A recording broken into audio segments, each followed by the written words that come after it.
Hello साथीहरू, के छ खबर? आई होप सन्चै हुनुहुन्छ होला। यो चाहिँ मेरो क्यामेरा फेस गरेको फर्स्ट टाइम हो, त्यही भएर खासै अ, बोल्न अलिक कन्फिडेन्ट आइरहेको छैन, अलिक डर डर लागिरहेछ, अलिकति कस्तो अप्ठ्यारो अप्ठ्यारो नै फिल भइरहेछ। आई होप तपाईँहरूले भिडियो हेरेर राम्रो लाग्यो नि नराम्रो लाग्यो नि रेस्पोन्स गरिदिनु होला। नराम्रो लागे केही कुराले तपाईँहरूले नराम्रो लाग्यो त्यो रेस्पोन्स गरिदिनु भयो भने मैले आगामी भिडियोहरूमा अझ सुधारेर भिडियो बनाउने छु। राम्रो बनाउने मलाई एउटा अवसर नै मिल्नेछ। त्यही भएर कृपया रेफरेन्स अनिवार्य गरिदिनु होला।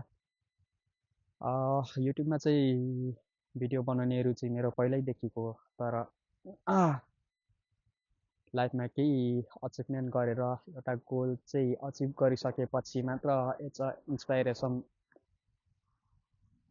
म जस्तै युवाहरूलाई म जस्तो साथीहरूलाई एउटा इन्सपायर गर्न सकौँ त्यस्तो भिडियोहरू चाहिँ युट्युबमा ल्याउने छु भनेर चाहिँ सोचिरहेको थिएँ, तर खासै त्यस्तो अचिभमेन्टहरू केही गर्न सकिएन। त्यही भएर आफ्नो रुचिलाई पनि अगाडि बढाउँ भनेर चाहिँ मैले युट्युबमा भिडियो बनाउन सुरु गरेको हो। आई होप मेरो भिडियोहरू हेरेर केही कुरामा चाहिँ तपाईँहरूले राम्रो लागिरहेछ र केही कुरामा चाहिँ नराम्रो लागिरहेछ, त्यो कुराहरू चाहिँ कमेन्ट गरिदिनु होला। र आगामी मेरो भिडियोहरू चाहिँ कस्तो हुनुपर्छ र मैले कस्तो ल्याउनुपर्छ, कस्तो ल्याउँदाखेरि चाहिँ तपाईँहरूलाई राम्रो लाग्छ, त्यो कुराहरू नि रेस्पोन्स गरिदिनु होला।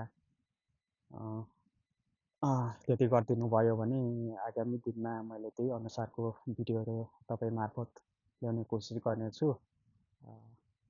आजको लागि यति नै। बाई। खासै त्यस्तो कम्युनिकेसन स्किल त मेरो राम्रो छैन। त्यो स्किल पनि एउटा राम्रो बनाउनको लागि पनि मैले चाहिँ युट्युबमा भिडियो गर्छु भनेर चाहिँ एउटा मेरो विचार पनि हो। आजको लागि यति नै। बाई।